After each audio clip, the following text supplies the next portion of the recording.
Recently, we put out a video ranking the best divisions in the NFL since the 1970 merger.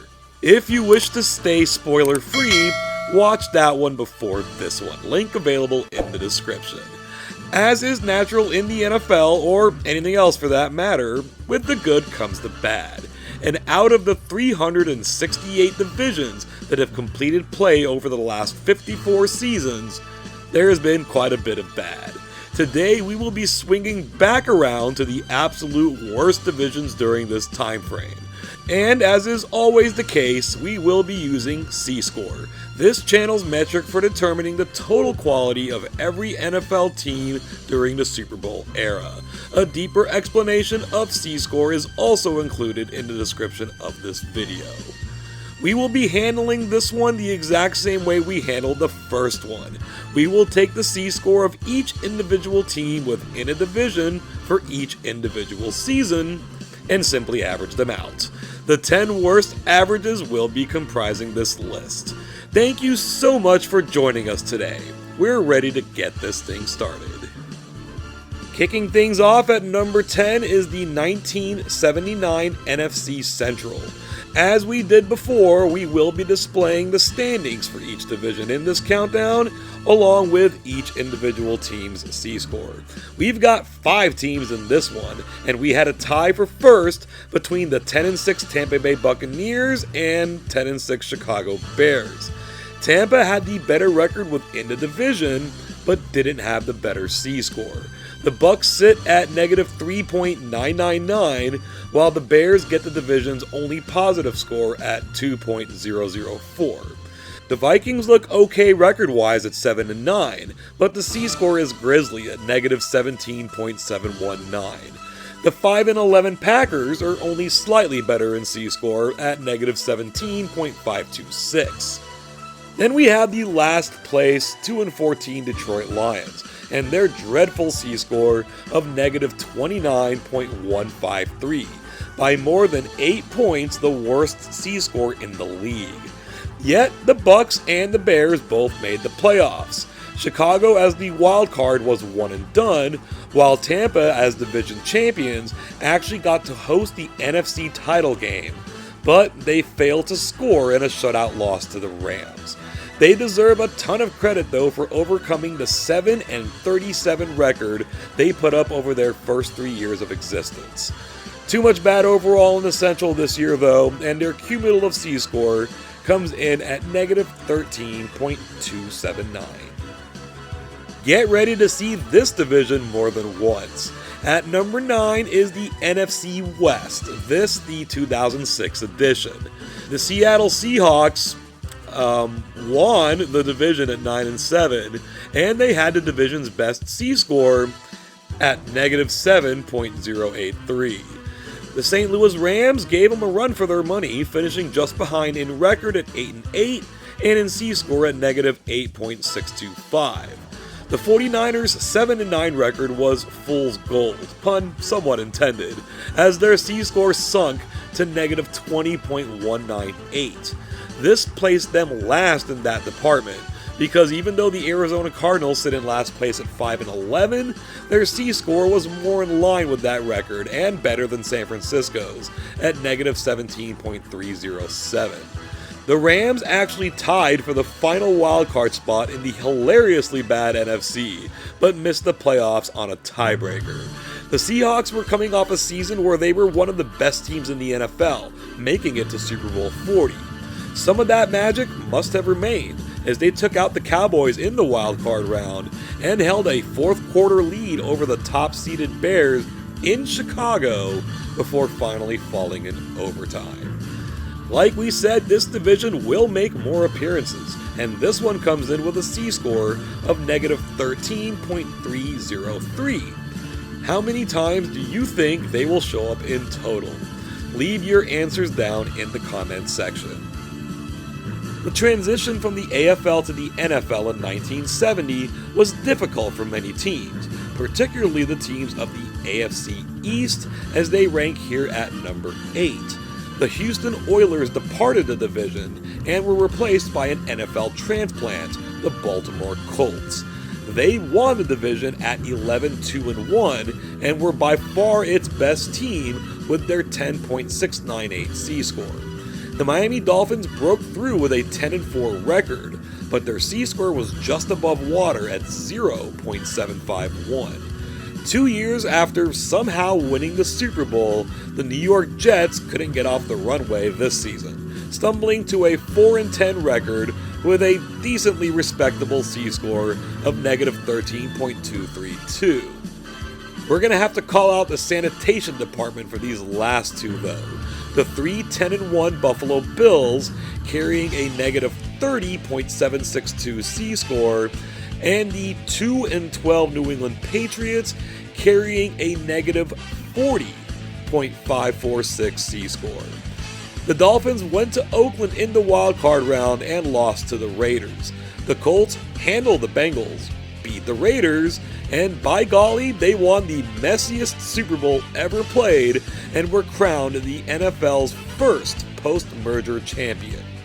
Yet to this day, they remain the worst Super Bowl champion of all time that's not named the New York Giants. Having the Super Bowl champion was not enough for the East to rise above a total C-score of -14.618. The sprint to Super Bowl 50 was more like a potato sack race for the 2015 AFC South, ranking here at number 7. We have another division where every team finished with a negative C-score, but at least the first place Houston Texans made it close. At 9-7, they were almost there with a -1.088 C-score. It was negative double digits for everybody else. As was their wont during this era, the Indianapolis Colts had a record that far surpassed their actual performance, 8-8 with a -14.486 C-score. It only gets worse from here though. The Jacksonville Jaguars finished 3rd place at 5-11 and a C-score of -17.9. The Tennessee Titans found themselves rooted not only to the bottom of the division, but to the bottom of the league as a whole. They finished 3-13, and their C-score is -25.825. Needless to say, only the Texans qualified for the playoffs from here, and as a division champion, they got to host a game. 11 seconds into that game against the Kansas City Chiefs, they had given up a kickoff return for a touchdown, and those were the winning points in a 30-0 loss. The 2015 AFC South was more than happy to turn the page on this season and its overall C-score of -14.825. The NFC West is now back to close out the first half of the countdown. This is the 2007 collection ranking in 6th place. The Seattle Seahawks are on top again, and they're not altogether too bad this season, going 10-6 with an actual positive C-score of 5.661. The Arizona Cardinals held steady, finishing second at 8-8, but with a lacking C-score of -8.291. The bottom two teams offer a very strong argument to bring soccer-style relegation to the NFL. The 49ers somehow won 5 games this season, but they can't get that past C-score, leaving them with a number of -28.362. Yet it's the Rams once again in the basement, a 3-13 record and a -31.63 C-score. Seattle actually secured the number 3 seed in the playoffs and welcomed the Washington Redskins from all the way across the country in the wildcard round, where they secured a decisive win. But decisive was also the word of the day in the divisional round against the Packers, where Seattle fell at Lambeau Field by 22 points. Seattle's efforts were not enough to pull the 2007 NFC West out of the dregs, and the division's cumulative C-score sits at -15.656. The NFC West is back again to open up the second half of the countdown. We move up a couple of years to find the 2009 crew in 5th place. It's not Seattle winning it this season, as the defending NFC champion Arizona Cardinals took it down at 10-6 with a barely positive C-score of 0.905. Speaking of barely positive C-scores, that's what San Francisco did in second place at 8-8, with a very fitting C-score of 0.49ers. Seattle fell off pretty hard at 5-11, with an even worse C-score of negative 22.441. But the creme de la creme of awfulness sits right here in last place. Here is the roll call of the 2009 St. Louis Rams. Worst team in the division, in the conference, in the league, of the decade, of the century, and of the entire era of free agency and the salary cap. They're the third worst team of the entire Super Bowl era, and the second worst non-expansion team. I couldn't possibly care less that they won a game. Even a stopped clock is right at least once a day. They were abysmal to levels we may never see again, and their C-score is a woeful negative 42.938. Oh, by the way, the Cardinals won a wild overtime game in the playoffs against the Packers before getting smacked in the divisional round against the Saints. But the Rams are a 10,000-pound anvil on the end of the wooden canoe that is the 2009 NFC West, landing at a C-score of negative 15.996. Surprise, surprise, the NFC West is back at number 4 from 2004. Less surprising is the team at the top of the division though, the Seattle Seahawks. 9-7 was once again enough to do the trick, and once again they didn't even need a positive C-score, checking in at negative 5.656. The St. Louis Rams were in second place at 8-8 with a very not good C-score of negative 13.332. That wasn't even as good as the third place Arizona Cardinals, who despite a 6-10 record, grabbed a C-score of negative 12.098. At the bottom, the very, very bottom, are the San Francisco 49ers, who only won 2 games all season, both against Arizona and both in overtime. Their C-score dropped all the way to negative 33.838. Now for the amazing part. No non-division champion in the putrid NFC had a winning record. So not only did the Rams make the playoffs at 8-8, they got the number 5 seed and got to match up with the Seahawks in the wildcard round, in a game more appropriate for the preseason than the postseason. And they won that game in Seattle before getting cannonblasted in Atlanta the following week. The 2004 NFC West still sucked though, as is evident by its C-score of negative 16.231. We go back to the NFC West at number 3. That actually says Central. Well, what do you know? We have a different division to look at in the 1977 NFC Central. 5 teams in the division and 5 negative C-scores.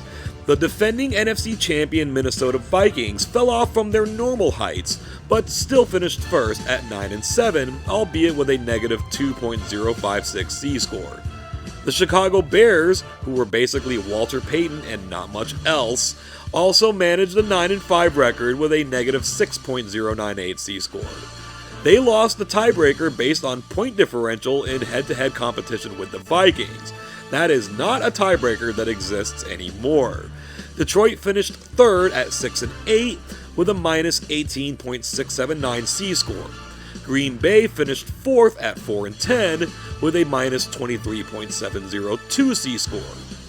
Then we have the Tampa Bay Buccaneers in their debut season in the Central after spending their inaugural season in the AFC West. They went 0-12 before winning their last 2 games and winding up with a C-score of negative 30.716. The Bears got walloped in the playoffs against the Cowboys, and the Vikings pulled off one of the biggest upsets in playoff history by beating the Rams in Los Angeles in what is now known as the Mud Bowl. Dallas soundly defeated Minnesota in the NFC title game. All told, the NFC Central was still pretty bad, and its C-score settles in at negative 16.25. Okay, now we're back to normal. Ranking it at number 2 on this list is the NFC West from 2008. This is all a bit mad, considering that the Cardinals were only 9-7, only had a C-score of 0.12, barely above water, yet they entered the final minute of Super Bowl 43 with the lead. This team almost won the damn Super Bowl. Football is hilarious sometimes. Well, the rest of this division was still crap. San Francisco nabbed second place at 7-9 with a C-score of minus 12.186. Seattle landed in third place at 4-12 with a C-score of 19.393. And what else can we really say about the Rams of this era? They truly could have gone 0-48 between 2007 and 2009. But like a blind squirrel finding a couple of nuts, St. Louis won 2 games and cranked out a C-score of negative 36.77. But it was the Cardinals' playoff run that maybe saved this division from the bottom spot. Beating the Falcons, crushing the Panthers, then getting by a highly underrated Eagles team, making it to the Super Bowl against the Pittsburgh Steelers. James Harrison happened, then Santonio Holmes happened, and we were spared what would have been, by far, the worst Super Bowl champion of all time. The 2008 NFC West culled together a final C-score of just negative 17.057. Was there really any doubt? I mean, seriously. The worst division in the post-merger NFL is the 2010 NFC West, and there is very little that can dispute this. It's not just that the Seattle Seahawks won the division with a losing record. That's actually happened 3 more times since this season, all in the NFC by the way. It's that horrifying C-score of minus 21.034. Mark my words, if I live to be 145 years old, no team will ever again win a division with a C-score that bad. The 2 teams below them in the standings were better. The also 7-9 Rams at minus 14.984, and the 6-10 San Francisco 49ers with a division best negative 13.927. A nearly negative 14 C-score was good enough to be the best in the division. And the Cardinals were last in all departments, 5-11 with a negative 29.282 C-score. Seattle didn't deserve to be in the same area code as a playoff game, let alone play in one. But Quest Field is a tough place for opposing teams, something the New Orleans Saints found out the hard way, the real hard way, like the earth-rattling kind of way. Seahawks fans made enough noise to be literally captured by a seismograph when Beast Mode created the Beast Quake. Again, football is hilarious sometimes. They lost the very next week though. Still, the 2010 NFC West is the king of terrible divisions, the worst in the entire post-merger era, and based on this C-score of negative 19.807, their reign is set to last for a very long time. So what was your guess for NFC West appearances? If you guessed 6, then you were absolutely right. 60% of this entire bottom 10 was made up of the NFC West during a 7-year period. More specifically, a 5-year stretch from 2006 to 2010 from one single division provided us half of this list, 50% from a 1.36% sample. I am convinced if a division tried to do this, they wouldn't be able to. More than that, the NFC West takes up 5 of the top 6 spots, and at least the 1977 NFC Central has a second-year franchise to lean on. But, if you saw our video of the best divisions of all time, you'll see that only 3 years later, the 2013 NFC West is the best division of all time. If Rod Serling sent this script to the Twilight Zone, it would have been rejected. Simply maddening. Seahawks fans would certainly like me to point out that they were never the lowest rated team in any of these seasons, and the 06 49ers are actually the best team in this extremely depressing group. Thank you so much for making it to this point in the video, and really the end of a two-part series. Be sure to give the video a like and some shares. If you haven't already subscribed to the channel, please consider doing so. And if you do, be sure to ding the bell to receive notifications on all future videos. Let me know what you think about all of this. I don't imagine there'll be too much dispute over the 2010 NFC West being number 1. But did you expect to see that many NFC West appearances? Were there any other divisions you thought might be here, particularly those that had champions with losing records? Sound off on this and anything else you might have on your mind down in the comments section below. Be sure to check out the rest of the content on this channel as well. Thank you again for joining us, and until next time, I hope you have an awesome day.